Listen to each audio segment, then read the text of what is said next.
Bismillahirrahmanirrahim. Assalamualaikum warahmatullahi wabarakatuh. Apa kabar ayah anda dan bunda?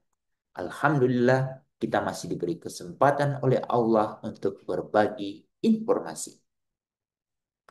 Pernahkah kita membayangkan betapa traumatisnya pengalaman seorang anak yang menjadi korban kekerasan seksual? Tidak hanya tubuh mereka yang direnggut, tapi juga masa depan, rasa aman, dan hak dasarnya sebagai anak. Pemerintah Indonesia merespon kejahatan ini dengan Peraturan Pemerintah Nomor 70 Tahun 2020 tentang tata cara pelaksanaan tindakan kebiri kimia, pemasangan alat pendeteksi elektronik, rehabilitasi, dan pengumuman identitas pelaku kekerasan seksual terhadap anak. Aturan ini menetapkan langkah-langkah hukum lanjutan terhadap pelaku kejahatan seksual anak demi menjamin keadilan dan perlindungan berkelanjutan. Apa yang diatur oleh peraturan pemerintah ini?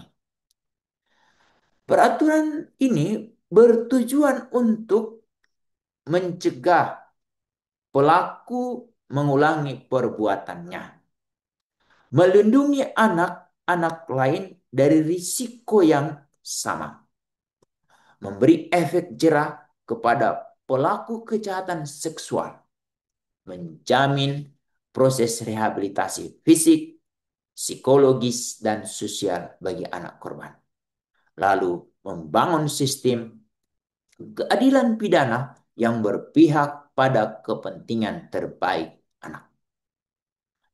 4 tindakan utama yang diatur dalam peraturan pemerintah ini. Pertama, kebiri kimia.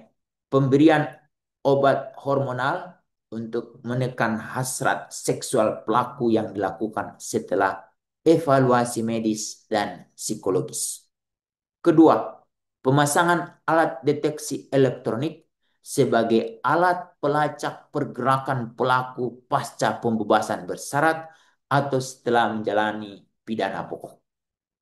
Ketiga, rehabilitasi yang wajib dilakukan bagi pelaku maupun korban melalui fasilitas layanan terstandar.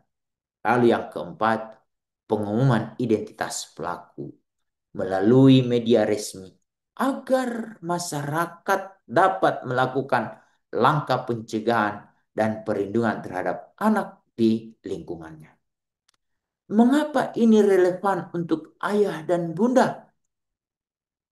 Sebagian besar pelaku kekerasan seksual terhadap anak berasal dari lingkungan yang dikenal korban. Ini menjadi alarm bagi kita semua, orang tua, agar tidak merasa aman hanya karena anak berada di rumah atau di sekolah. Peraturan pemerintah ini bukan hanya bersifat menghukum, tetapi juga mendorong perubahan sistemik melalui transparansi, pengawasan, dan intervensi negara. Jika kita mendukung PP ini, berarti kita memperjuangkan hak anak atas rasa aman dan tumbuh kembang yang utuh. Apa yang bisa dilakukan orang tua? Pertama, ajarkan anak-anak tentang hak-hak mereka atas tubuh dan privasi. Dua, bangun komunikasi terbuka tanpa menyalahkan anak jika terjadi sesuatu. Tiga, laporkan segala bentuk kekerasan ke UPTD PPA, LPSK, atau penegak hukum. Keempat, dukung proses hukum. Jangan lindungi pelaku atas nama keluarga atau reputasi. Kelima, ikuti edukasi publik terkait hak anak dan kebijakan pencegahan kekerasan seksual. Saya, Hamid Patilima, mengajak ayah dan bunda menjadikan peraturan pemerintah nomor 70 tahun 2020 sebagai bagian dari perjuangan kita bersama. Karena melindungi anak bukan hanya tugas negara, tapi juga tanggung jawab moral kita sebagai orang tua dan sebagai warga negara. Demikian, Assalamualaikum warahmatullahi wabarakatuh.